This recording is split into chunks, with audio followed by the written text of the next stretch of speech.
Mga Ginoo, anong kailangan kong gawin para maligtas? Manalig ka sa Panginoong Hesukristo at maliligtas ka. Ikaw at ang iyong sambahayan.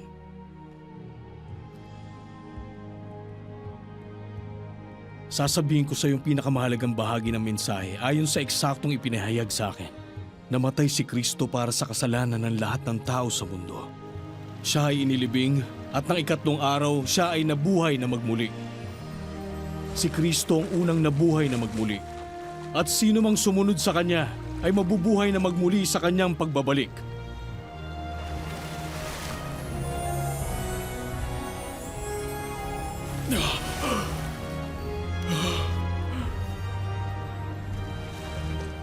Dinala ng punong bantay sina Pablo at Silas sa bahay niya at hinainan siya ng pagkain. Mula noon nagalak ang buo niyang sambahayan dahil lahat sila ay sumampalataya sa Diyos.